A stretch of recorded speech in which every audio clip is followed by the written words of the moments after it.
आनंद हुआ कि नहीं? आप लोगों को तो आनंद हुआ, पर कोई हिमालय नगर वालों से पूछे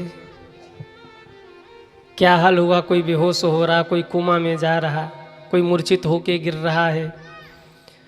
बड़ा ऊधम हुआ, बड़ा उत्सव भी हुआ और बड़ा आनंद भी हुआ। भूत प्रेत जिधर देख लेना, मोहल्ला का मोहल्ला घर छोड़ के भाग जाता है। भूत प्रेतों के सामने कोई नहीं खड़ा होता। वो तो बाबा ने कैसे कैसे भूत प्रेतों को रोक करके रखा और कैसे कैसे विवाह संपन्न हुआ। जब बाबा का विवाह हो गया तो हिमालय नगर की माताएं बड़ा प्यारा गीत गाती हैं और गीत गा के भगवान शंकर से कहती हैं, बाबा बड़ी कृपा हुई जो आप पधारे, आपके दर्शन हुए। ऐसा दुल्हा हमने आप जैसा तो देखा ही नहीं। और माताएं कहती हैं, अरे गौरा के दुल्हा सलोना हो, कोई टोना न डालो। अरे गौरा के दुल्हा सलोना हो, कोई टोना न डालो। गौरा के दुल्हा सलोना हो, कोई टोना न डालो। टोना न डालो, कोई टोना न डालो। टोना न डालो, कोई टोना न डालो। टोना न डालो, कोई टोना न डालो। टोना न डालो, कोई टोना न डालो। अरे गौरा के दुल्हा सलोना हो, कोई टोना न डालो। गौरा के दुल्हा सलोना हो, जय हो। कोई टोना न डालो। गौरा के दुल्हा सलोना हो, कोई टोना न डालो। गौरा के दुल्हा सलोना है, कोई टोना न डालो। जय हो।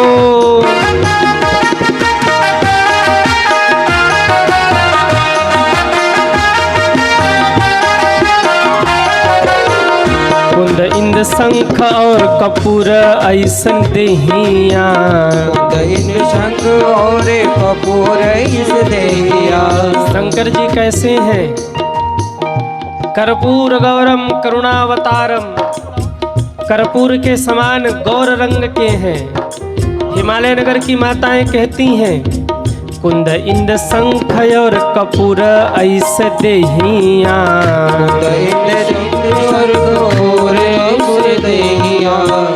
असबर हो असबर, हो असबर भैले ना हो ना हो। असबर भैले ना हो, कोई टोना न डालो। असबर भैले ना हो, कोई टोना न डालो। भूतो न भविष्यति, असबर भैले ना हो, कोई टोना न डालो। असबर भैले ना हो, कोई टोना न डालो। जय हो।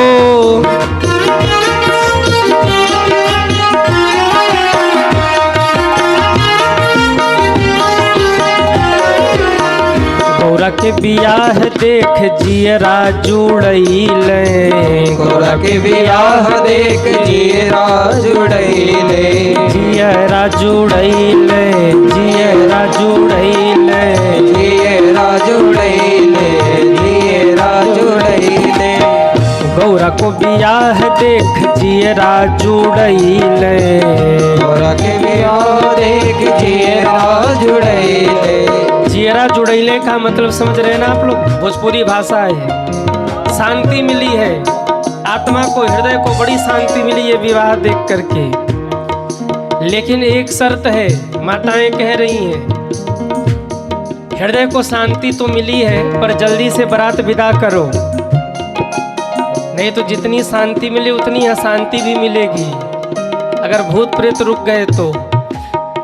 हो गौरा के बियाह देख जियरा जुड़ैले।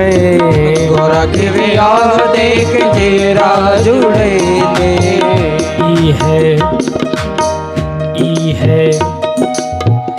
ई है ब्याह ई है गौना हो, जय हो। कोई टोना न जालो। इहे ब्याह इहे गोना हो, कोई टोना न डाले। ई है ब्याह ई है गौना हो, कोई टोना न डालो। इहे ब्याह इहे गोना हो, कोई टोना न डालो। गौरा के दुल्हा सलोना हो, जय हो। कोई टोना न डालो। गौरा के दुल्हा सलोना हो, कोई टोना न डालो। गौरा के दुल्हा सलोना हो, कोई टोना न डालो। गौरा के दुल्हा सलोना हो, कोई टोना न डालो। गौरा के दुल्हा सलोना हो, कोई टोना न डालो। गौरा के दुल्हा सलोना हो, कोई टोना न डालो। कोई टोना न डालो। कोई टोना न डालो। टोना न डालो। कोई टोना न डालो। गौरा के बियाह देख जियरा जुड़ैले। गौरा के बियाह देख, पर एक मैया बोली ई है ब्याह ई है गौना हो, कोई टोना न डालो। ई है ब्याह ई है कोई टोना न। हमारे उधर आप लोग जो लोग यूपी से होंगे, उत्तर प्रदेश से या बनारस साइड के होंगे, बनारस के आसपास के कितने लोग हैं या बनारस के कितने लोग हैं वो हाथ उठाएं। वाह। उधर हमारी तरफ परंपरा है कि विवाह के बाद एक दिन रुक करके तब बेटी की विदाई होती है, जिसे गौना कहते हैं। तो माताएं कहती हैं कि एक दिन रुकना नहीं है। ये है ब्याह ये है गौना हो, इसी लगे बेटी को विदा करो। क्यों? एक दिन रुक गए तो कल फिर बाबा जाएं, आज कल जाएंगे और फिर परसों रुक करके फिर आएंगे, और जब बाबा आएंगे तो उनके साथ पूरी जमात आएगी भूत प्रेतों की। तो जैसा हुरदंग अभी हुआ ना, वैसा हुरदंग फिर होगा, फिर सब कोमा में जाएंगे भूत प्रेतों को देख देख के। तो ई है ब्याह ई है गौना हो, बेटी तो आती जाती रहेगी, पर ई है ब्याह ई है गौना हो। दामाद जी को विदा कर दो, कोई टोना न डालो। बोल शंकर भगवान की जय हो। राम जी अपने ससुराल में 6 महीने तक रुके रहे, पर शंकर जी को रोकने की किसी की हिम्मत ही नहीं हुई। राम जी अपने विवाह में जब गए जनकपुर, तो कहते हैं कि 6 महीने तक बारात रुकी रही, पर शंकर जी के बारात को देखकर हिमालय नगर के वासी कहते, अरे राम राम, जल्दी भगाओ बारातियों को। भूत प्रेत भी परम विचित्र विचित्र है ना, नाच ही गाँव ही परम तरंगी भूत सब नाचते गाते उत्सव में सम्मिलित हुए थे। बारात भोजन करने बैठी, स्थिति ये हो गई कि परसने वाले परस के जा नहीं रहे हैं, इधर खाना खत्म, थाली खाली। परसने वाले परेशान हो गए, हिमालय राज से बोले, महाराज हम नहीं खिला पाएंगे बारातियों को, जितने भूत प्रेत हैं ना, हम इधर पर अभी पूड़ी वाला उधर गया नहीं कि इधर पूड़ी खाली। फिर पहले वाले अरे पूड़ी ले आओ, सब्जी ले आओ, रायता ले आओ, मिठाई ले आओ। अब बेचारे एक लाइन पूरा करते नहीं, फिर दूसरी लाइन, और दूसरी पंक्ति वाले कह रहे हमारी तरफ आओ, नहीं मार डालेंगे तुम्हें। परसने वाले सब पात्र रख रख के गए, हिमालय राज के पास जाके बोले हम नहीं परस पाएंगे महाराज, किसी और की जिम्मेदारी लगाइए। हिमालय राज ने नारद जी को बुलाया, कहा इन भूत प्रेतों को भोजन कराने का कोई तरीका है क्या? नारद जी ने कहा एक काम करो, एक लाइन से भोजन रख दो, कुछ लगा करके, क्या बोलते उसको, हैं स्टॉल, रख दो लाइन से पूड़ी सब्जी खीर रायता मिठाई और कह दो भूत प्रेतों से कि रखी पड़ी है वो, जिनको जो खाना है खा लें। एक जगह सारा भोजन रखा और भूत प्रेतों को कहा जाओ तुम लोग खाओ। अब सारे भूत प्रेत दौड़े, अपने से थाली लिया, अपने से सब्जी अपने से पूड़ी खाना शुरू किया। और मुझे लगता है कि ब्रूफर सिस्टम वहीं से शुरू हुआ। सबसे पहला ब्रूफर सिस्टम कहाँ हुआ था? कहाँ हुआ था? शंकर जी की बारात में सबसे पहले ब्रूफर सिस्टम वहीं से शुरू हुआ। हाँ, खूब जम के बारातियों ने भोजन किया। अब बारात विदा हुई, सब कैलाश पर लौट के आए हैं। किसी भी कन्या का जब विवाह हो ना तो उसके मन में होता है कि कम से कम रहने के लिए हमें अच्छा सा घर मिलेगा। नहीं अच्छा सा घर मिला तो एक कमरा तो मुझे मिलेगा ही जिसमें हम सुकून से रह सकेंगे। शंकर जी नंदी पर बैठे बैठे जा रहे थे, माता पार्वती सोच रही थी कि बढ़िया घर मिलेगा, पर वहाँ नंदी जाके कैलाश पे रुक गए। माता जी ने कहा भोले बाबा आगे चलिए, घर चलिए घर। शंकर जी ने कहा देवी यहीं अपना घर है। माँ ने चारों ओर देखा, पहाड़ ही पहाड़। बोले भगवान हमको यहाँ रहना है। भोले बाबा ने कहा देवी अपना घर तो यही है। माँ ने कहा भोले बाबा अब तक आप जैसे रहे वैसे रहे, पर अब आपका विवाह हो गया, मैं आपकी धर्म पत्नी हूँ, मेरे रहने के लिए कम से कम एक घर तो चाहिए ना, मेरे लिए एक घर बनवाइए। शंकर जी ने कहा कि देवी अपना घर तो यहीं है, हम यहीं प्रसन्नता के साथ रहेंगे। पर माँ ने जिद किया नहीं प्रभु हमें एक घर चाहिए। भोले बाबा तो भोले बाबा, अब इनको कौन सा निर्माण करवाना है, संकल्प ही तो करना है। विश्वकर्मा को बुला के कहा एक दिव्य भवन का निर्माण करो और ऐसा भवन बनाओ कि न भूतो न भविष्यति। विश्वकर्मा ने कहा ठीक है प्रभु। समुद्र के बीचों बीच एक नगर का निर्माण किया। क्या नाम था? जग विख्यात नाम तेहि लंका। माता जी को कहा माता जी आपका घर बन के तैयार है, वो देखिए चमचमा रहा है, सोने का घर, सोने की लंका, जहां किवाड़ भी सोने का है, जहां रोडों पे सोने चांदी बिछे हुए हैं, जहां खम्भों पर मणि माणिक के जड़े हुए हैं, ऐसा चमकता हुआ दिव्य घर। माँ प्रसन्न हो गई। कहा बाबा चलिए। बाबा आके लंका के द्वार पर खड़े हुए, भीतर जाने लगे तो माता जी ने रोका कि पहले गृह प्रवेश तो करा लो। शंकर जी मुस्कुराए, हो गया कल्याण, अब कल्याण हो जाएगा इनका, अब गई ये लंका हमारे हाथ से। कहा ठीक है तो ब्राह्मण को बुलाना पड़ेगा। कौन है ब्राह्मण? तो ध्यान लगाया तो उस समय सबसे विद्वान कोई पंडित था तो वो रावण था। शंकर जी ने कहा अपना ही चेला है। बुलाया, चेला जरा पुरोहिती करा दो, हमारे घर का गृह प्रवेश। रावण प्रसन्न हो गया, वाह। अब महादेव कहे कि पुरोहिती करा दो, हमारा गृह प्रवेश करा दो, तो कौन प्रसन्न नहीं होगा।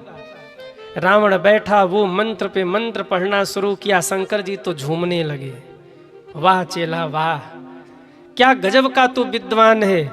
अच्छा शिष्य आगे बढ़े, शिष्य प्रमोशन करे तो गुरु खुश होते हैं। भगवान शंकर प्रसन्न हो गए, पूजन संपन्न हुआ। भगवान शंकर ने कहा देवी अब प्रवेश करें घर में, अब चले। माँ ने कहा प्रभु ऐसे कैसे, पहले ब्राह्मण देवता को दक्षिणा दो। शंकर जी मुस्कुराए, अच्छा दक्षिणा भी दे रहा हूं। कहिए ब्राह्मण देवता क्या दक्षिणा चाहिए? रावण ने कहा हम और आपसे दक्षिणा, हमको कुछ नहीं चाहिए। भगवान शंकर ने कहा रे भाई बिना दक्षिणा के पूजन सफल नहीं होता, मांगो ना क्या चाहिए। रावण ने कहा पहले संकल्प करिए प्रभु।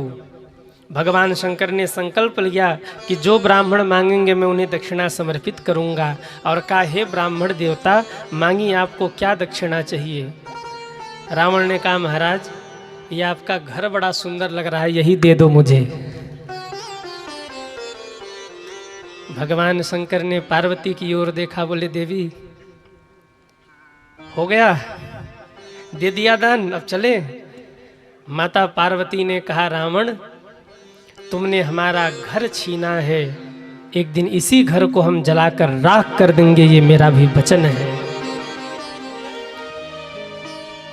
कब राख किया? कब राख किया?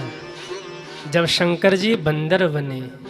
बंदर हनुमान राम की शरण में, राम की सेवा में जब त्रेता में अवतरित हुए, महादेव हनुमंत बन करके, तब हनुमान जी की पूंछ में आके बैठ गई पार्वती माँ। और जब रावण ने कहा, कवि के ममता पूछ पर सबई काऊ समुझाए, तो जगदम्बा माँ प्रसन्न हो गई, तू पूछ जला मैं तेरी लंका जलाऊंगी। पूछ में सक्रिय हो गई जगत जननी जगदम्बा माँ, और जब पूछ में आग लगाई गई, उलटी पलटी लंका सब जारी, उलटी पलटी लंका सब जारी, कूद परा पुनि सिंधु मझारी, कूद परा पुनि सिंधु मझारी। हनुमान जी तो केवल दौड़ रहे थे, लंका कौन जला रहा था? कौन जला रहा था? आदि शक्ति। और आज एक शक्ति नहीं मिली, आज एक तो पार्वती माँ और दूसरे जानकी माँ। जानकी माँ भी सक्रिय हो गई, पार्वती माँ भी सक्रिय हो गई, और इन दिव्य शक्तियों ने मिलकर के लंका को फूंक डाला। उलटी पलटी लंका सब जारी, पूरी लंका जल के राख हो गई। शंकर जी लौट के कैलाश पे आए, पार्वती जी से कहा कि देवी हमने तो पहले ही कहा था कि हमारा अपना कैलाश ही बढ़िया है, अब बताओ फिर दूसरा घर बनवाए? माता पार्वती ने कहा, प्रभु हम संतोष कर लेंगे, अब ना चाहिए घर, हमारी इच्छा पूरी हो गई। एक घर वो भी चेला मांग ले गया, इसलिए हमारी कुटिया तो आप बस यहीं बना दो। आहा, शंकर जी ने भूत प्रेतों को आदेश किया, एक कुटिया का निर्माण करो पार्वती के लिए। भूत प्रेतों ने लग करके एक दिव्य कुटिया का निर्माण किया। ज्यादा भूत प्रेत न बुलाओ, डर लग रहा है। भूत प्रेतों ने मिलकर एक दिव्य कुटिया का निर्माण किया है। और एक बड़ा प्यारा भाव हम कई बार गाते रहते हैं, हमारे बनारस की माताएं ये गीत गाती हैं। शंकर जी ने आज कुटिया का निर्माण किया, अरे पर्वत पर कुटिया बनाई रे, भोले बाबा तुमने। किसने कुटिया बनाई? अरे बोलो ना।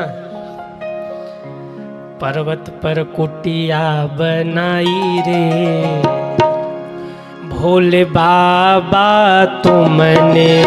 पर्वत पर कुटिया बनाई रे, भोले बाबा तुमने। सावन में कुटिया छवाई रे, भोले बाबा तुमने।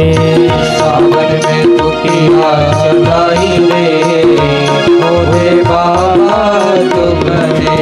बाबा तुमने, भोले बाबा तुमने। बाबा तुमने, बाबा तुमने। सावन में कुटिया छवाई रे, भोले बाबा तुमने। सावन में कुटिया छवाई रे, भोले बाबा तुमने। जरा उठाइए दोनों हाथों को, हरि बोल।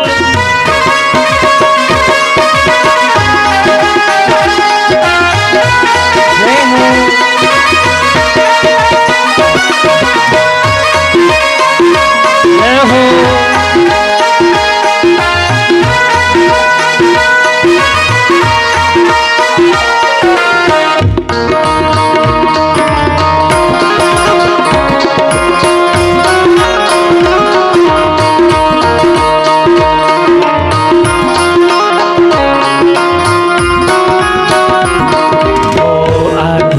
कुटिया पर बेला चमेली, आधी कुटिया पर बेला चमेली। आधी कुटिया पर बेला चमेली। आधी कुटिया पर बेला चमेली। आधी में भंगिया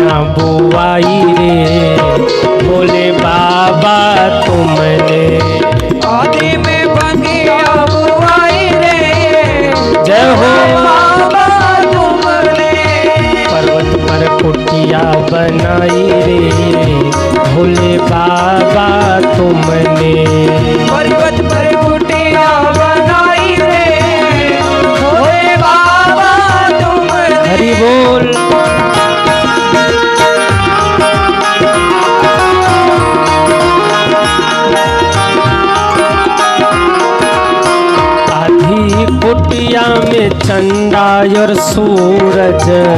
आधी कुटिया में चंदा और सूर्य चंद्रमा आ गए, बोले बाबा हम भी यहीं रहेंगे। बाबा ने कहा जाओ। आधी कुटिया में चंदा और सूरज। आधी कुटिया में चंदा और सूरज। तब तक गंगा माँ आ गई, बोले बाबा हम, बोले आधे में तुम भी आ जाओ। आधे में आधे पर गंगा बहाई रे, भोले बाबा तुमने।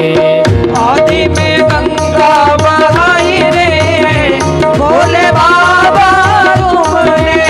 पर्वत पर कुटिया बनाई रे, भोले बाबा तुमने। पर्वत पर कुटिया बनाई रे, भोले बाबा तुमने। आधी कुटिया पर भिक्षु ततैया। आधी कुटिया पर भिक्षु ततैया। आधी पर नाम लहराई रे, भोले बाबा तुमने। आधी पर नाम लहराई रे, भोले बाबा तुमने। पर्वत पर कुटिया बनाई रे, भोले बाबा तुमने। पर्वत पर कुटिया बनाई रे, भोले बाबा तुमने। कितने लोगों को महादेव की कुटिया का दर्शन करना है? जरा उठाइए दोनों हाथों को, हरि बोल।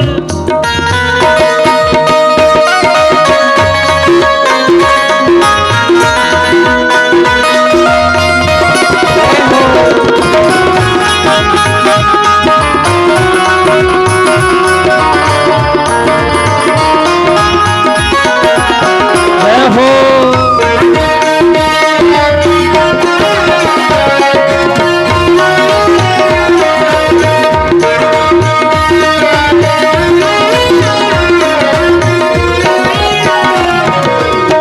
आधी कुटिया में नंदी बसाई। आधी कुटिया में नंदी बसाई। नंदी आ गए, बाबा हम कहाँ जाएं? आजा आजा, तू भी आजा, बैठ बैठ। माता पार्वती रुष्ट हो गई। हाँ बिठा लो सबको, और जो मिले ना सब सब भूत प्रेत डाकनी पिशाचनी सबको बुलाइए, बिठाओ। हम जा रहे, बाहर बैठ रहे। शंकर जी ने कहा रे देवी नाराज मत हो, आ जाओ आ जाओ, आप आ जाओ। आधी में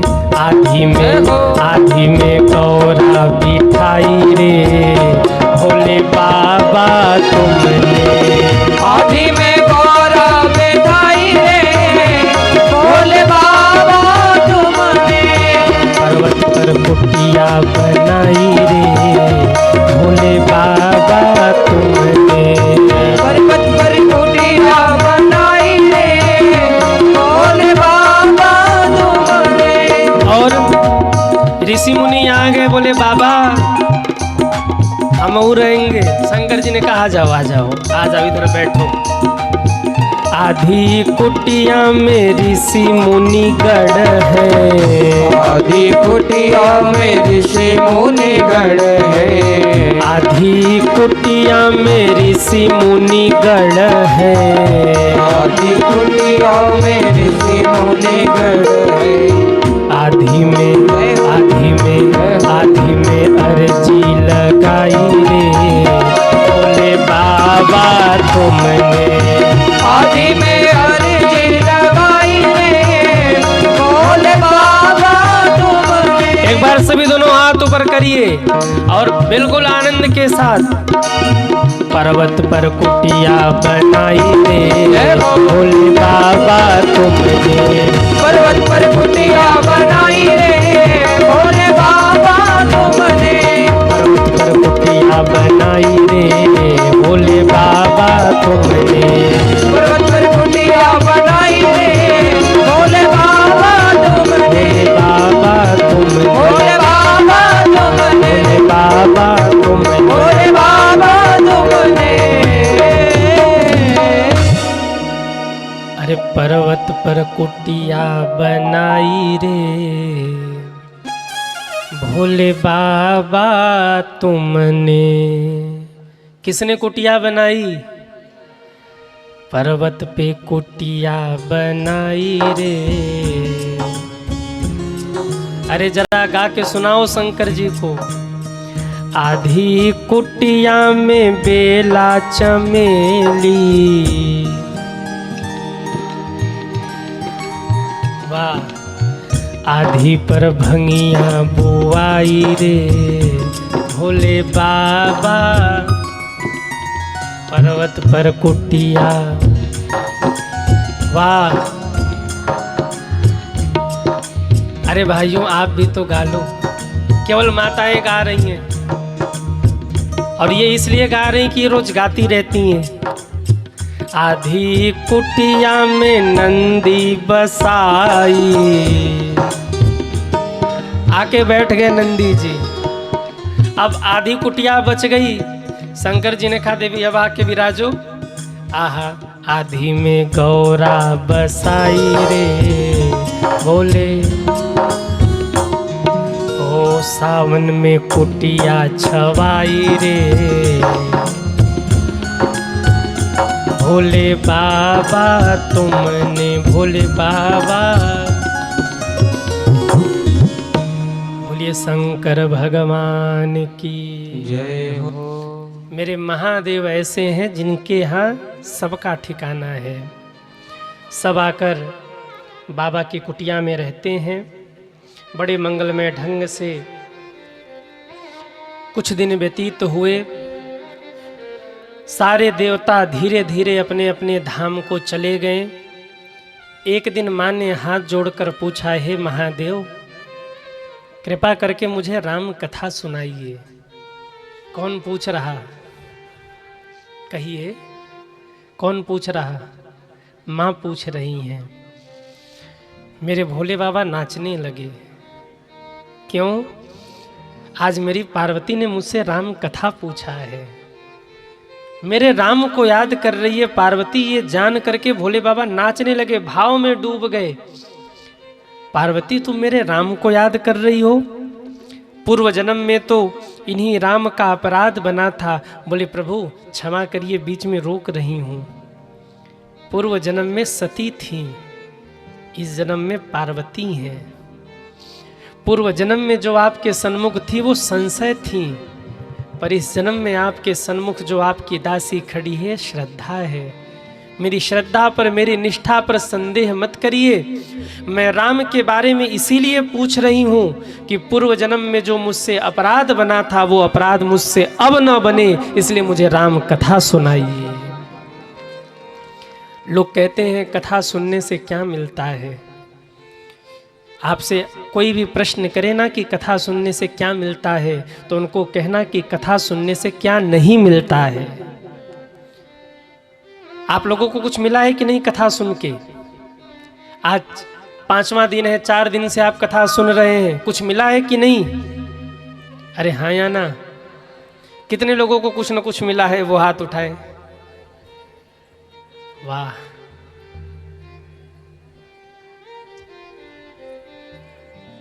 एक बार हमारे पांडे जी को और श्री राम सेवा संस्था के समस्त भक्तों को साधुवाद देना, जिनके कारण 3 बार से आपको कथा सुनने का अवसर मिल रहा है। मिला है आप लोगों को कुछ? बहुत कुछ मिला होगा, पर हमें भी तो मिला है। हमें क्या मिला बताएं कि रहने दे? आपकी तो पता नहीं, पर हमें बहुत कुछ मिला। क्या मिला? पूछो। नहीं बताएंगे। पूछो क्या मिला?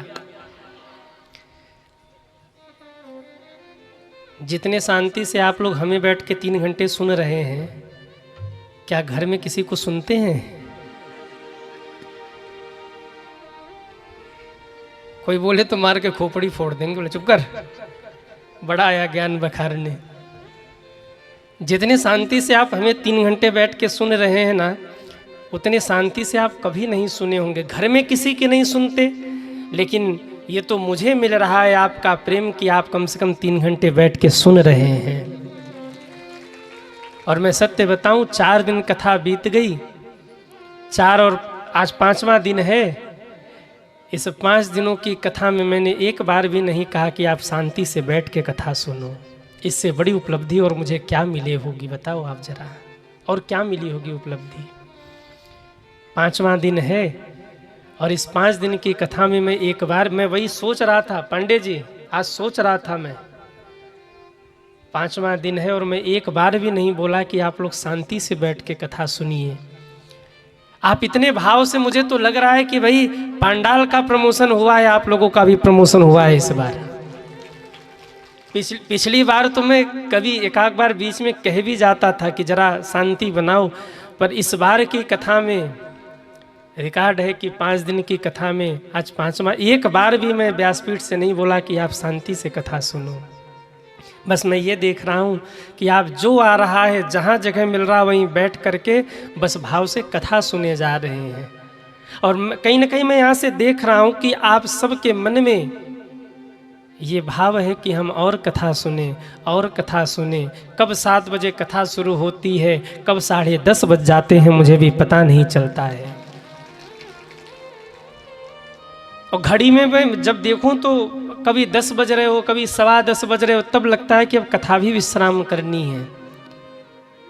और ये दर्शा रहा है कि महादेव के प्रति आपका प्रेम बहुत है, प्रेम बहुत है बाबा के प्रति। बोलिए शंकर भगवान की जय। शंकर जी भावुक हो गए, राम कथा सुनाया। और सज्जनों, एक दिन माँ ने कहा प्रभु हमें योग सिखाइए। जगत जननी पूछ रही है, शिव महापुराण में है, माँ सीधे प्रश्न करती बाबा मुझे योग सिखाइए, आप योग योगेश्वर हैं। शिव जी ने कहा समय आने दो। एक दिन शिव और शिवा नौका में घूम रहे हैं सरोवर में, और शंकर जी ने योग सिखाना प्रारंभ किया है। बाबा ने हाथ फटकारा और जैसे ही बाबा ने हाथ फटकारा, बाबा के हाथ की भस्मी उड़ गई आकाश में। उड़ करके वो भस्मी तालाब में गिरी है। एक मछली जल पी रही थी, उसने भस्मी को पी लिया है और उसी से मक्षेंद्रनाथ जी महाराज का प्रागट्य हो गया। नाथ संप्रदाय के प्रथम संस्थापक मक्षेंद्रनाथ जी महाराज, ये वही मक्षेंद्रनाथ जी महाराज हैं जिन्होंने गोरक्ष भगवान को प्रकट किया। एक दरवाजे पर जाकर मक्षेंद्रनाथ जी बोले बेटी भिक्षाम देही। वो बहू रोती हुई बाहर आई, भिक्षा देने लगी। मक्षेंद्रनाथ जी ने कहा बेटी तू रो रही है, रोते हुए से साधु भिक्षा नहीं लेता, तू बता तू रो क्यों रही है। वो कहती है बाबा 12 वर्ष हो गए बेटा नहीं है। बाबा हंसे, भस्म झोली से निकाल के दिया, जा खा ले तेरे को बेटा हो जाएगा। उस माँ को भरोसा नहीं हुआ, ले जा करके तालाब में फेंक दिया वो भस्म। फिर 12 वर्ष बीत गए, फिर बाबा आए, मक्षेंद्रनाथ ने आवाज लगाया बेटी भिक्षाम देही। 12 वर्ष बाद फिर वो बहू आई, निकल कर रोती हुई आई सामने। बाबा ने कहा अब क्यों रो रही है, अब तो बेटा 12 वर्ष का हो गया होगा। रोने लगी। बाबा कहाँ 12 वर्ष का बेटा, मैंने तो वो भस्म ले जाके तालाब में फेंक दिया था। अच्छा तो बेटी वो भस्म बेकार तो नहीं गया होगा, चल मेरे साथ। जाके आवाज लगाया बेटा गोरक्ष प्रकट हो जा। डमरू बजाते हुए गोरक्ष भगवान प्रकट हो गए। बोलिए गोरक्ष भगवान की जय हो। गोरखपुर में स्थापना हुई है। हमारे योगी बाबा वहीं के हैं ना, आजकल बड़ी चर्चा है बाबा जी की। जहां देखो वहीं बुलडोजर घुमा दे रहे हैं। खैर राजनीति से मत जोड़ना इसे, मैं राजनीतिक व्यक्ति नहीं हूं और ना ही मैं प्रयास करता हूं कि राजनीति में मेरा कोई हस्तक्षेप हो, क्योंकि राजनीति धर्म से है, धर्म राजनीति से नहीं है। राजनीति धर्म से है, ये धर्म पीठ है। लेकिन फिर भी जो वो पीठ है वो महादेव के द्वारा पीठ प्रकट हुआ। गोरक्ष भगवान और फिर मक्षेंद्र नाथ जी महाराज और फिर गोरक्ष पीठ और फिर वही परंपरा चली आ रही, योगी बाबा लोग घूम रहे, उसी पीठ के अनुयायी हैं। साधारण नहीं थे मक्षेंद्र नाथ जी। एक बार माँ को कहा, जगदम्बा को भोजन कराओ, मुझे भूख लगी है। माँ ने ज्योति जलाई, चूल्हा जलाया माँ ने। मक्षेंद्र नाथ जी ने कहा, भी आता हूँ। फकीर आदमी गए, लौट के आए ही नहीं। ज्वाला देवी में आज भी वो ज्वाला जल रही है। ज्वाला देवी में जो ज्वाला प्रज्वलित है ना, वो जगदम्बा माँ ने अपने हाथ से जलाया था। आज भी वो ज्वाला जल रही है। साइंस फेल है, कहाँ से तेल आ रहा, कहाँ से ज्वाला, आज तक ज्वाला बुझी ही नहीं। मानो जगदम्बा इंतजार कर रही, मक्षेंद्र नाथ आएंगे और मेरे यहाँ भोजन करेंगे। और तब से आज तक मच्छिंद्र बाबा लौट के गए ही नहीं। शंकर जी योग सिखा रहे, योग का उपदेश किया है। और इसके बाद कहते हैं, भगवत चर्चा करते करते एक दिन शिव और शिवा अंतर ध्यान हो गए। ब्रह्मा जी कहते हैं, हे नारद, अब मैं तुम्हें खड़ानन भगवान का उत्तम चरित्र सुनाता हूँ। चरितम शृणु वश्यामि शशिमौलेस्तु नारदः गुह जन्म कथाम दिव्याम तारकासुर सद्वधम। सुनिए कैसे तारकासुर का वध हुआ और कार्तिकेय भगवान का प्रागट्य हुआ। श्रूयताम कथयाम मध्य कथाम पाप प्रणाशिनीम याम श्रुत्वा सर्व पापेभ्यो मुच्यते मानवो ध्रुवम।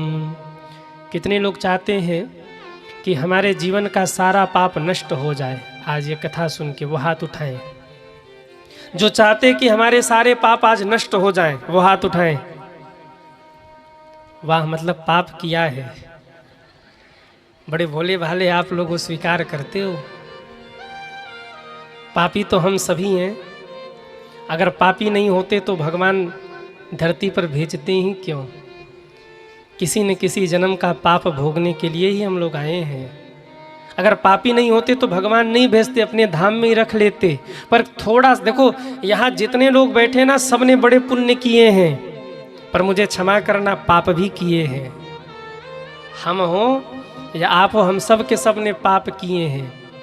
तभी भगवान ने मानव बना के भेजा है कि जा, कथा होगी, कथा सुन के भक्ति करना, और थोड़ा सा जो पाप रह गया ना, जिसके लिए धरती पर मैं तुझे भेज रहा हूँ, उसे निपटा करके आना। फिर मैं तुझे अपनी शरण में ले लूँगा, अपने धाम में ले लूँगा। फिर नहीं भेजूँगा तुम्हें, अपना निज परिकर बना लूँगा। तो भगवान ने हम सभी को थोड़ा सा जो रह गया था वही काटने के लिए भेजा है। लेकिन वो लोग बड़े अभागे हैं जो अभी इस बात को समझ नहीं पा रहे हैं। याद रखिएगा मेरी इस बात को, हम आप अगर मानव बन के आए हैं ना, तो कोई थोड़ा सा लेकिन रह गया था, जिसके कारण भगवान ने भेज दिया, जा भक्ति करके वो पाप भी काट के आना। लेकिन हम लोग यहाँ आके भूल गए, क्या भक्ति, क्या भगवान, लग गए माया में और पाप करके फिर अधोगति हो गई हमारी। इसलिए मेरा निवेदन, अगर ये बात मैं बोल रहा हूँ तो शायद मेरे महादेव, शायद मेरे ठाकुर जी ही मुझे आप मेरे मुख से आपके लिए बुलवा रहे हो, आप ऐसा मान लेना। और थोड़ा बहुत जो रह गया जीवन में, उसे भजन करके, भक्ति करके काट लेना, ताकि अब जाएं तो फिर पुनरपि जननम पुनरपि मरणम के बंधन से सदैव सदैव के लिए मुक्त हो जाएं, फिर आना न पड़े।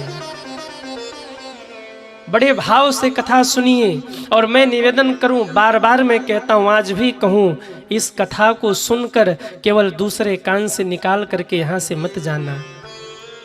इस कथा से कोई एक बात लेकर के जाना और अपने जीवन में उतार लेना।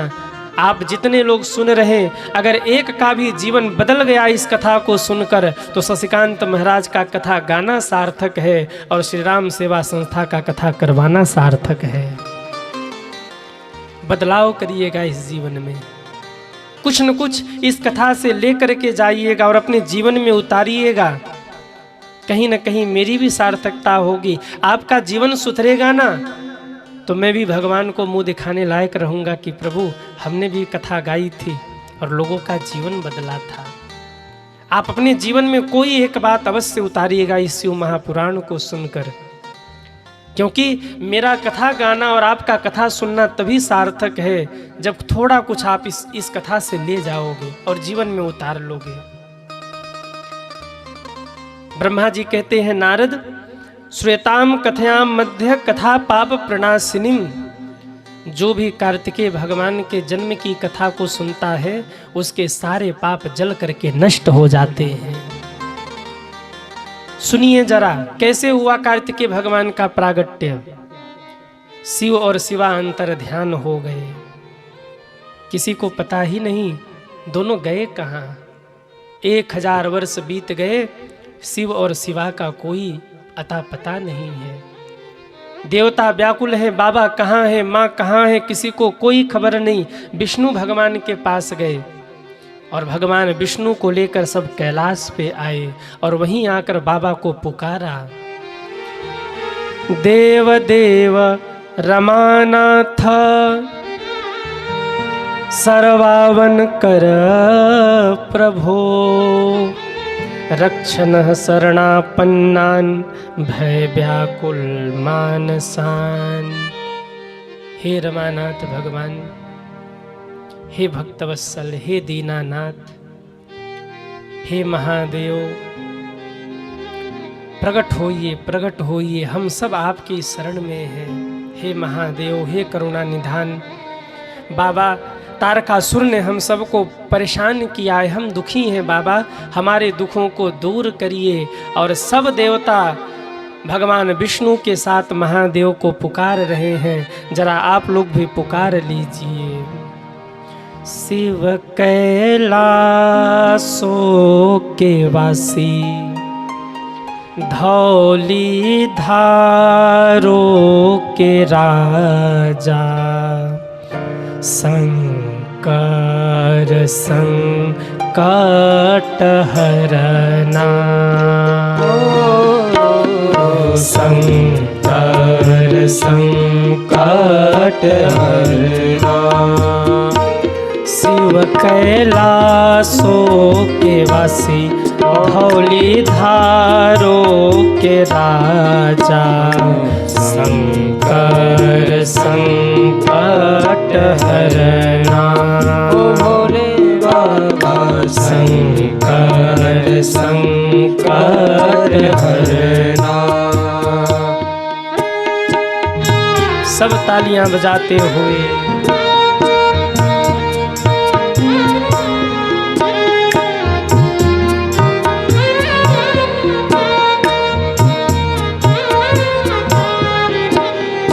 तेरे कैलाशों का अंत न पाया, तेरे कैलाशों का अंत न पाया, अंत बेअंत तेरी माया।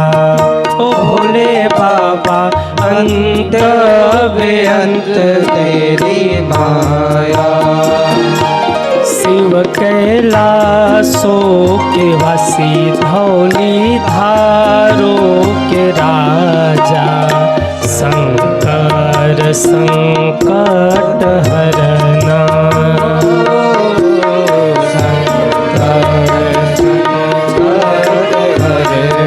हरि बोल।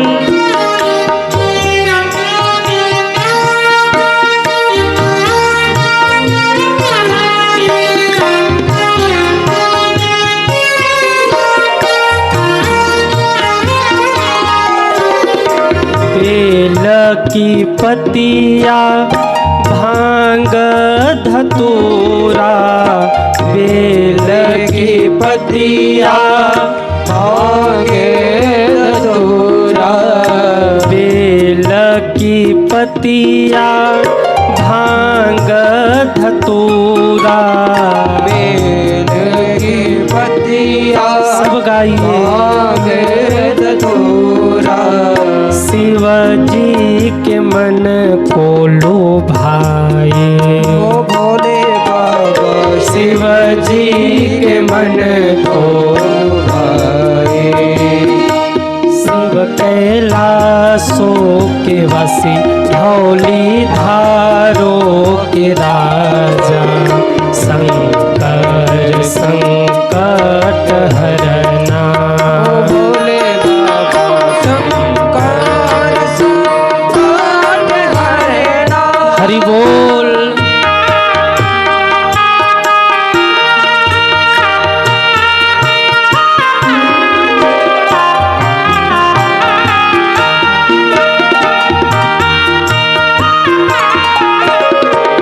ये भजन किसी और ने लिखा है और इस भजन को गाया किसी और ने ही है, परंतु एक बार हम और पूज्य दीदी जी बैठे थे तो हमने इसमें एक कड़ी जोड़ दी।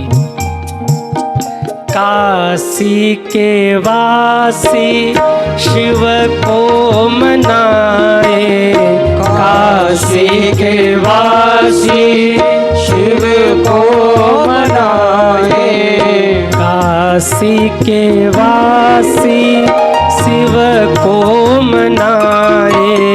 काशी के वासी शिव को मनाए। चरणों में शीस झुकाए। ओ भोले बाबा चरणों में शीस झुकाए। शिव कैलाशों के वासी धौली धारों के राजा शंकर संकट हरना। ओ भोले बाबा शंकर संकट हरना। शंकर संकट हरना। शंकर संकट हरना। शंकर संकट हरना। शंकर संकट हरना। काशी के वासी शिव को मनाए। काशी के वासी चरणों में शीस झुकाए। ओ भोले बाबा चरणों में शीस। शिव कैलाशों के वासी धौली धारों के राजा शंकर। सारे देवताओं ने पुकारा, हे महादेव प्रकट होइए बाबा, आप नहीं आएंगे तो हम देवताओं की रक्षा कौन करेगा। और कहते हैं जब बार बार देवताओं ने पुकारा तो महादेव प्रकट हो गए। और प्रकट जैसे हुए देवताओं ने हाथ जोड़ लिया। देव देव महादेव करुणा सागर प्रभो अंतर्यामी ही सर्वेशां सर्वजानासि शंकरम। हे महादेव, हे करुणावतार, हे दीनबंधु, हे भक्तवत्सल, हे महादेव, हे भूतनाथ, हमारी रक्षा करिए प्रभु। हमने क्यों आपको पुकारा है, आप हमारे मनोरथ को जानते हैं बाबा। सर्वजानासि शंकरम, आपसे कुछ छिपा नहीं है। तारकासुर हम सबको परेशान कर रहा, रक्षा करिए। शंकर जी ने इशारा किया, बस मैं जानता हूं तुम लोगों ने हमें क्यों बुलाया है। और इतना कहते ही बाबा का तीसरा नेत्र खुला और एक दिव्य ज्योति निकल करके इंद्र के ऊपर गिरी। इंद्र जलने लगे हैं। उस दिव्य ज्योति को उठा करके अग्नि के ऊपर फेंक दिया। अग्निदेव जलने लगे हैं। अग्निदेव ने उस दिव्य ज्योति को उठा करके पवन देव के ऊपर फेंक दिया। पवन देव जलने लगे। ले जाकर हिमालय पर उस दिव्य ज्योति को फेंका। हिमालय कांपने लगे। गंगा जी में फेंक दिया। गंगा जी जलने लगी, सह नहीं पाई। धारा से बहाते हुए उस दिव्य ज्योति को ले गई और ले जाकर के जंगल में फेंक दिया। आहा, जैसे ही जंगल में फेंका, दिन भर वो दिव्य ज्योति वहीं पड़ी रही। और जैसे ही रात्रि का समय हुआ, अगन मास के शुक्ल पक्ष की षष्ठी तिथि को उसी दिव्य ज्योति से भगवान शिवनंदन का प्रागट्य हो गया। बोलिए शिवनंदन भगवान की जय हो। जैसे ही शिवनंदन भगवान प्रकट हुए, शिवनंदन भगवान ने जोर जोर से रोना शुरू किया। आहा, एक बार ताली बजा दो शिवनंदन भगवान के लिए। शिवनंदन भगवान जोर से रोए, उधर शिवनंदन भगवान रोए और इधर माता पार्वती व्याकुल हो गई। शंकर जी ने कहा, देवी क्या हो गया? माँ घबरा रही है, व्याकुल हो रही हैं। कहती हैं, प्रभु ऐसा लग रहा है कि मुझे कोई पुकार रहा है, ऐसा लग रहा है कि मुझे कोई याद कर रहा है। शंकर जी समझ गए अब लीला आगे बढ़ रही है ना, लेकिन उधर बच्चा रो रहा है, उधर माँ व्याकुल हो रही है। आहा, ये माँ का हृदय है। भगवान ने न जाने कौन सा सिग्नल फिट किया है माँ के भीतर। बच्चे को भूख लगी हो ना, माँ देख के पहचान जाती है भूखा है। बच्चा रो रहा हो, कोई कहे नजर लगी है, कोई कहेगा कि इसको बुखार है, पर माँ दूर से देखेगी कहेगी भूखा है, अभी चुप हो जाएगा। ये सिग्नल भगवान ने माताओं को दे रखा होता। न जाने कैसे वो पहचान लेती बच्चे को कितनी भूख है, माँ समझ जाती है। इतना तक माँ को अनुमान होता है, एक रोटी खाएगा कि 2 रोटी खाएगा, उसका चेहरा देख के बता देगी ये कितना भूखा है। और इसीलिए माँ माँ होती है। माँ के समान इस संसार में कौन होगा? माँ माँ है सज्जनों। पुत्र भले कुपुत्र हो जाए, पर माता कभी कुमाता नहीं होती। लाख गाली दे ले बेटा माँ को, लाख लड़ झगड़ ले, लेकिन रात के जब 12 बजते हैं, बच्चा भूखा सो गया, जाकर लड़ाई झगड़ा करके माँ को गाली दे के भूखा सोया है, पर जब रात के 12 बजते हैं तो माँ बैठ के रोती है, मेरा बच्चा भूखा है। चूल्हा जलाती है, भोजन बनाती है, थाली सजाती जैसे कुछ हुआ ही नहीं है, और जाके सिरहाने रख के पीठ थपथपाते, उठ जा खा ले। लड़ाई झगड़े तो होते रहते हैं, ये माँ होती है। घर में सब सो रहे हों, एक अकेली जगने वाली कोई होती है तो वो माँ होती है। बच्चा रोए ना, कंधे पर टांग करके छत पे घूमती रहेगी, मेरे बेटे को नींद आ जाए, मेरा बेटा रो रहा है। ये त्याग होता है माँ का। और वहीं बच्चे जब बड़े होते हैं तो माँ से कहते हैं, माँ तूने हमारे लिए किया ही क्या है। माँ उस दिन रो पड़ती है, क्या करती मैं, क्या करती, जितना करते बना उतना तो मैंने किया ना। और माँ क्या करती है आप सोचो जरा। बच्चा आधी रात को भी रोए तो सब सोते रहते, अकेली माँ जगती है, मेरे बच्चे को नींद आ जाए। और एक बात कहूँ, माँ को सबसे ज़्यादा खुशी तब होती है जब माँ ये देखती है कि मेरे बच्चे ने भोजन कर लिया है। भोजन करके छोटा बच्चा सो जाए ना, खूब नींद में सो रहा हो, तो माँ खूब आह्लादित हो जाती, मेरा बेटा देखो कितने प्रेम से सो रहा है। उसको होता है कि बस मेरा बेटा भोजन कर ले, कुछ खा ले, इसका पेट भरा हो, ये भूखा न रहे। बच्चा बाहर रहता है, माँ फोन करे, सबसे पहला माँ का प्रश्न एक ही होता है, बेटा तुमने कुछ खाया कि नहीं खाया, तो भूखा तो नहीं है, तूने खाया ना, भोजन कर लिया कि नहीं। सबसे पहला माँ का यही प्रश्न होता है। कदाचित बेटा नौकरी के लिए जाए, दिन भर भटकता हुआ शाम को घर आए, घर के सब लोग मिलते हैं, पिता पूछते हैं नौकरी लगी, भाई पूछते हैं कुछ व्यवस्था हुई, लेकिन माँ तो दौड़ के आती है, बेटा सब कुछ भुला दे, पहले चल भोजन कर ले, तुझे भूख लगी होगी। वो पात्र होती है माँ। और वहीं बच्चे जब अपने पैरों पर खड़े हो जाते हैं ना, तो वहीं बच्चे कहते हैं, माँ तुमने हमारे लिए किया ही क्या है। एक बच्चा जाके बोला, जब पढ़ लिख कर बहुत बड़ा आदमी बन गया, तो अपनी माँ से जाके कहता है, माँ मैं तेरे ऋण से उऋण होना चाहता हूँ। वो बूढ़ी माँ केवल एक शब्द बोली, जा उऋण किया तुझे अपनी ऋण से, पर बेटा उसके लिए तुझे कुछ करना होगा। हाँ माँ बताओ क्या करूँ, मुझे तेरे ऋण से उऋण होना है। माँ ने कहा, जब तू छोटा था ना तो तू बीमार हुआ था, रो रहा था, और उस समय मैंने 5 मिर्च लेकर तेरे को परछन करके तेरे ऊपर घुमा करके मैंने आग में फेंका था, तेरी नजर उतर जाए इसलिए। वो 5 मिर्च मुझे ला करके दे दे, मैं तुझे अपने ऋण से उऋण कर दूंगी। ट्रेन में जाते समय 5 का सिक्का लेकर के मैंने तेरे ऊपर न्योछावर करके गंगा जी में फेंका था और कहा था, हे गंगा माँ मेरे लाल को सलामत रखना। वो 5 का सिक्का गंगा मैया से मांगकर मुझे दे दो, मेरे ऋण से तो ऋण हो जाएगा।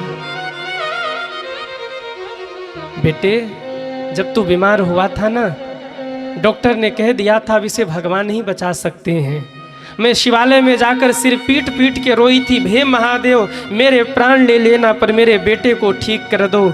उस दिन मेरे आँख से जो आंसू निकले थे, मेरे उन आंसुओं को लौटा देना बेटा, तुम मेरे ऋण से उऋण हो जाओगे। आधी रात को सब सो रहे थे, तुम रो रहे थे, मैं तुम्हें कंधे पर ले करके रात को जग रही थी, घर में घूम रही थी कि मेरे बेटे को नींद आ जाए, मेरे आंखों की नींद लौटा दो, तुम मेरे ऋण से उऋण हो जाओगे। माँ ये बोल ही रही थी कि बेटे के आंख से झरझर झरझर आंसुओं की धारा बहने लगी।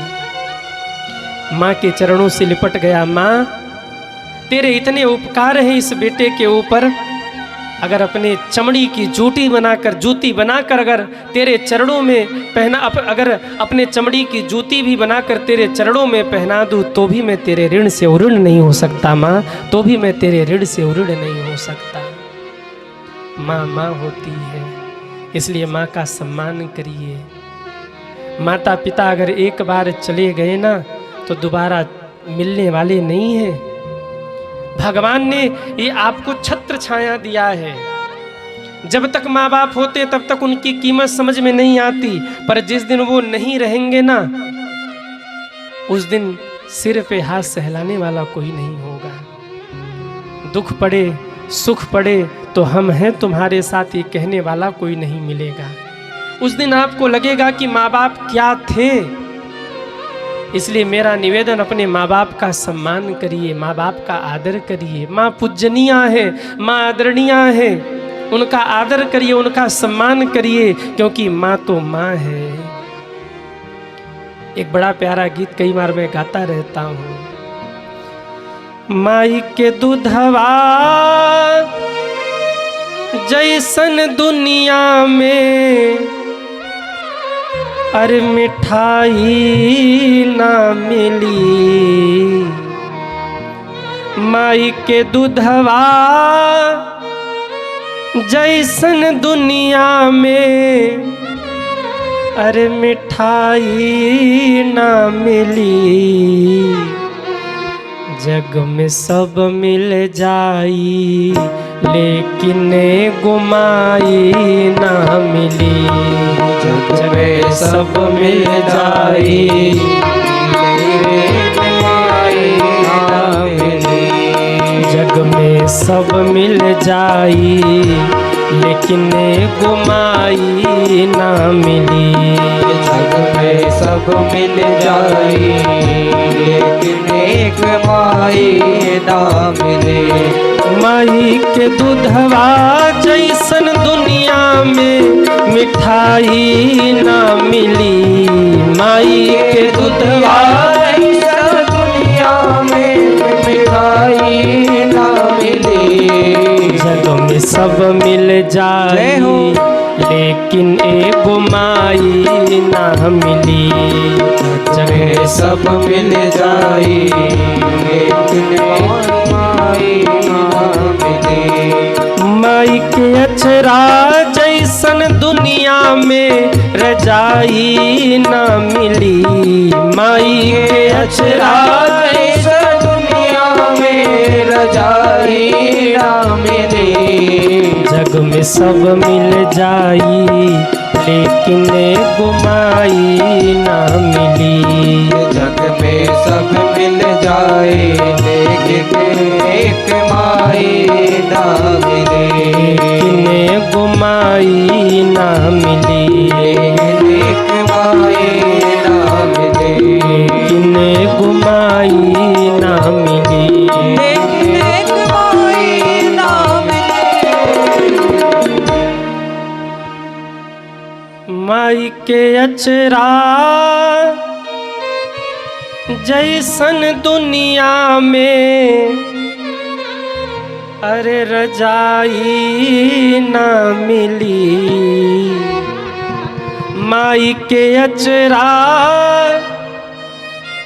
जैसन दुनिया में अरे रजाई ना मिली।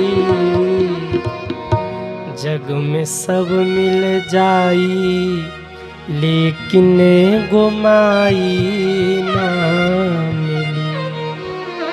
जग में सब मिल जाई लेकिन गो माँ होती है। उधर कार्तिकेय भगवान रोए और इधर माँ की बेचैनी बढ़ गई। भगवान शंकर कहते देवी सब ठीक है, आप निश्चिंत रहें। व्याकुलता हो रही आपके मन में, परंतु शुभ शकुन है, ये कुछ अच्छा हो रहा है, आप धैर्य रखें। इधर बालक रो रहा है, उतने में विश्वामित्र जी बगल से गुजरे। विश्वामित्र जी ने देखा कौन बालक रो रहा है। सामने गए, शिवनंदन भगवान ने हाथ जोड़ लिया, आचार्यवर प्रणाम। विश्वामित्र जी आश्चर्य में डूब गए। छोटा सा बच्चा प्रणाम कर रहा है। पूछा बालक तुम कौन हो? छोटा सा बालक कहता मैं शिवनंदन हूँ, जगत के कल्याण के लिए मैं प्रकट हुआ हूँ। पर देखो ना, जब से मेरा जन्म हुआ मेरे आसपास कोई है ही नहीं। बालक के जन्म लेने के बाद जो संस्कार होता है वो संस्कार आप करिए। अरे कम से कम इस झाड़ी से निकाल कर एक पत्ते पर तो मुझे लिटा दीजिए, मैं कैसे झाड़ी में पड़ा हूँ। तुरंत एक पत्ते पर लिटाया, खड़ानंद भगवान को, शिवनंदन भगवान को प्रणाम किया। क्या आज्ञा है आगे? शिवनंदन भगवान ने कहा आप जाइए, मैं अपनी लीला स्वयं कर लूँगा। चले गए विश्वामित्र जी। अब उस पत्ते पर पड़े हैं कौन? शिवनंदन भगवान। और भोर की बेला में ऋषि की 6 पत्नियां, 6 कृतिकाएं गंगा स्नान करने आईं। जैसे ही गंगा स्नान करने आई, खड़ानन भगवान ने जोर जोर से रोना शुरू किया। आहा, जैसे ही खड़ानन भगवान रोए, कृतिकाएं सोचने लगी इस घनघोर जंगल में बालक कहाँ रो रहा है। दौड़ लगाया तो जाकर देखा एक पत्ते पर शिवनंदन भगवान लेटे रो रहे हैं। इतना सुंदर बालक। आहा, 6 कृतिकाएं आपस में झगड़ा करने लगी। एक कृतिका कहती है मेरा बेटा है, दूसरी कृतिका कहती है मेरा बेटा है, तीसरी कहती पहले मैंने देखा ये मेरा बेटा है। 6 भिड़ गई आपस में, ये मेरा बेटा, ये मेरा बेटा। भगवान कार्तिकेय सोच रहे जन्म हुआ तो एक भी माँ नहीं, और माँ मिली तो 6 माँ मिल गई। अब मैं 6 माताओं को कैसे संतुष्ट करूं? कहते 6 माताओं के लिए भगवान खड़ानन ने 6 मुख बना लिए, नाम पड़ गया खड़ानन। बोलिए खड़ानन भगवान की। कितने मुख किए भगवान शिवनंदन ने? 6, इसलिए नाम पड़ा खड़ानन। 6 माताओं को एक एक मुख से संतुष्ट किया। सब माँ को, 6 माताओं को लगता ये तो मेरा बेटा है। कृतिकाएं ले गईं, अपनी दिव्य शक्तियों से देखते ही देखते उन्हें 5 वर्ष का बना दिया, 5 वर्ष का। और जब खड़ानंद भगवान 5 वर्ष के हो गए ना, तो ब्रह्मा जी नारद जी को कथा सुना रहे। नारद, बड़े चंचल थे खड़ानंद भगवान। करते क्या थे? दिव्य शक्ति तो था ही, कभी ब्रह्मलोक पहुंच जाते। ब्रह्मा जी बैठकर लेखनी लिखते रहते किसके भाग्य में क्या है, और महाराज चंचलता इतनी कि फाइल पलट देते जाके। इसके भाग्य में जो लिखा पन्ना उसकी फाइल में डाल देते, उसकी फाइल का पन्ना इसके फाइल में सेट कर देते। और महाराज ब्रह्मा जी को छेड़ते हुए वहां से भग जाते। ब्रह्मा जी सोचते ही रहते ये है कौन बालक, क्योंकि ये साधारण बालक तो है नहीं, ये ब्रह्मा की सृष्टि का तो बालक है नहीं, ये तो महादेव के उस दिव्य स्वरूप से, दिव्य शक्ति से प्रकट हुआ बालक है। ब्रह्मा कहाँ समझ पाएंगे। आहा, शिव महापुराण में लिखा है भगवान विष्णु एक दिन सो रहे थे, पहुंच गए खड़ानंद भगवान। लाल लाल चरण, लक्ष्मी जी चरण सेवा कर रही थी, लाल लाल चरणों का अंगूठा देखा, मन में आया मैं अंगूठा छू लूं। दौड़े दौड़े गए, भगवान विष्णु का अंगूठा पकड़ के खींचा जोर से। भगवान उठ के बैठे, देवी देवी जरा आराम से। अरे बोले देवी नहीं, न जाने कौन देवता घूम रहे हैं यहाँ। भगवान विष्णु पकड़ने को दौड़े, खड़ानंद भगवान भग गए। शिव महापुराण में लिखा है सब इनकी चंचलता को देखकर प्रसन्न हो रहे हैं, पर किसी को नहीं पता कि ये बालक है किसका, कहाँ से आता है, कहाँ चला जाता है, किसी को कुछ पता नहीं। कभी स्वर्ग में जाते हैं, देवताओं के समक्ष खड़े रहते, देवता पकड़ने को दौड़ते, भग जाते वहाँ से, कोई पकड़ नहीं पा रहा। कुछ दिन बीते हैं, एक दिन माता पार्वती बैठी कुछ सोच रही थी। शंकर जी ने कहा देवी क्या सोच रही हो।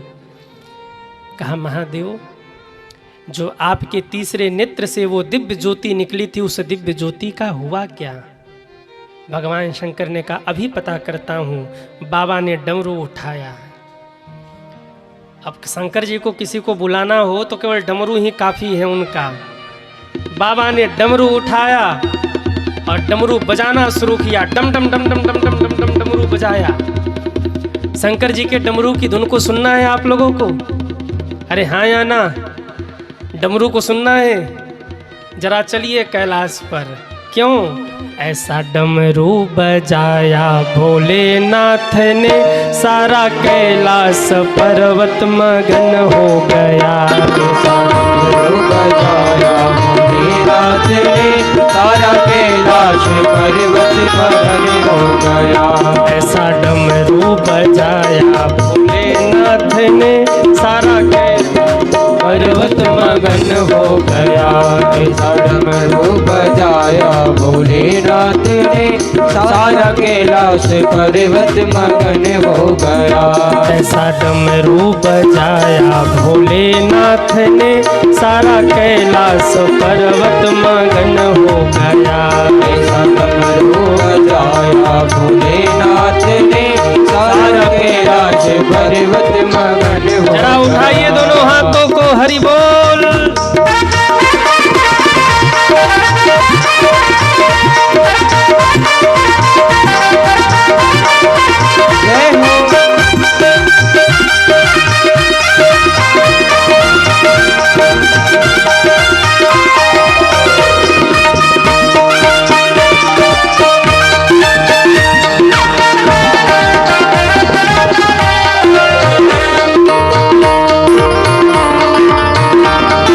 जय हो।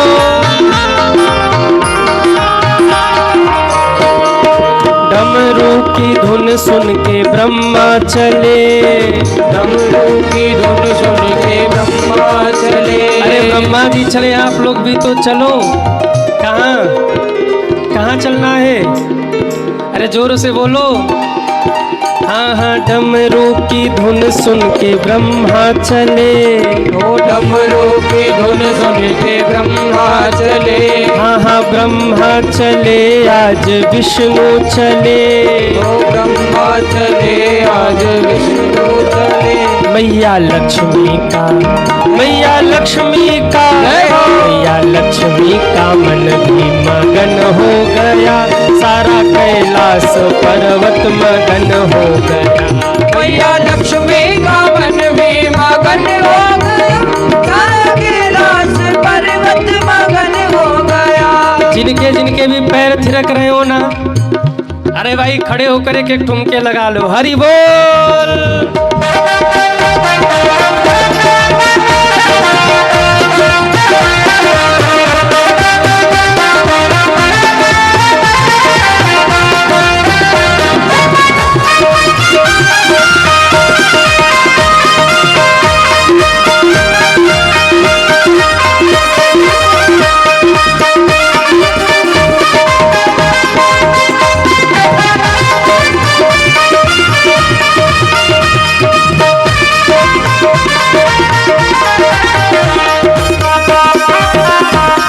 जय हो।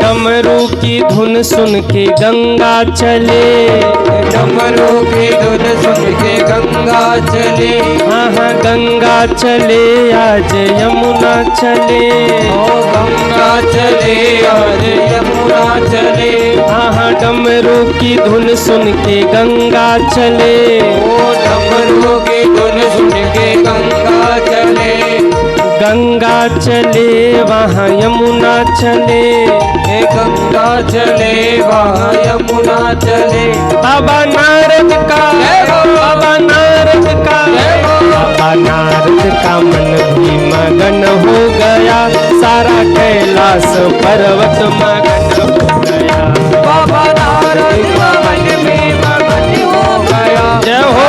कैलाश पर्वत मगन हो गया, ऐसा डमरू बजाया भोलेनाथ ने, सारा कैलाश पर्वत मगन हो गया, डमरू बजाया भोलेनाथ, सारा कैलाश पर्वत मगन हो गया, डम डम बाजे डमरू बाजे, डम डम बाजे डमरू बाजे डमरू बाजे, बाजे डमरू, हाँ हाँ डम डम बाजे डमरू बाजे, डम डम बाजे डमरू, ओ डम डम बाजे डमरू बाजे, डम डम बाजे डमरू, हाँ हाँ डम डम बाजे डमरू बाजे, डम डम बाजे डमरू, डम डम बाजे डमरू बाजे, डम डम बाजे डमरू, ऐसा डमरू बजाया भोलेनाथ ने, सारा कैलाश पर्वत मगन हो गया, ऐसा डमरू बजाया भोलेनाथ ने, सारा कैलाश पर्वत मगन हो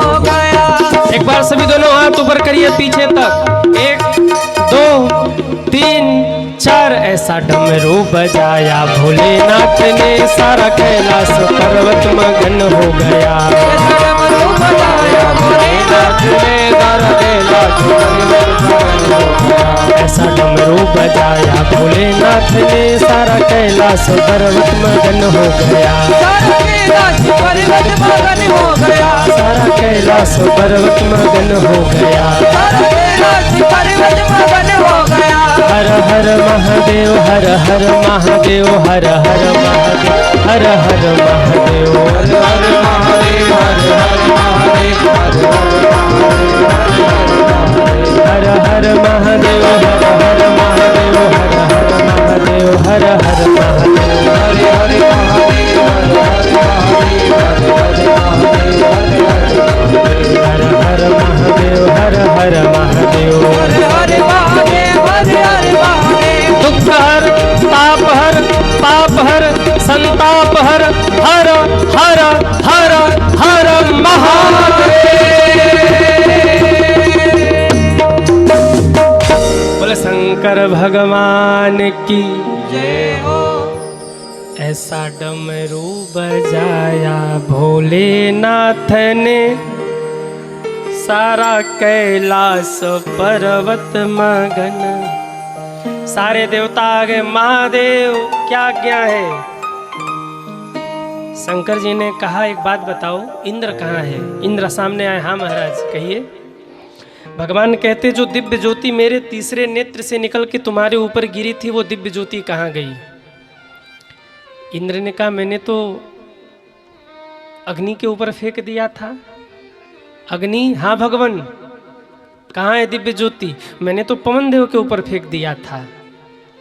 पवन देव से पूछा गया, पवन देव ने कहा मैंने तो हिमालय के ऊपर फेंक दिया। हिमालय से पूछा तो कहा मैंने तो गंगा जी में फेंक दिया। गंगा जी से पूछा, कहा मैंने तो जंगल में फेंक दिया। अब कौन बताए? कहीं कोई घटना हो जाए तो सीसीटीवी लोग खंगालते हैं कि नहीं? इस दुनिया के सबसे बड़े सीसीटीवी कौन है बताइए? जो सुबह 5:30 बजे उदित होते हैं और शाम को 5:30-6 बजे अस्त हो जाते हैं। सूर्य भगवान। ऐसा मत सोचना कि सूर्य भगवान केवल आकाश में है। संसार में क्या हो रहा है, प्रत्येक गतिविधि को साक्षात अगर देखने वाला कोई देवता है समक्ष खड़े होकर, तो वो सूर्य भगवान है। सूर्य भगवान प्रत्यक्ष, इसीलिए उनको सूर्य नारायण कहा गया।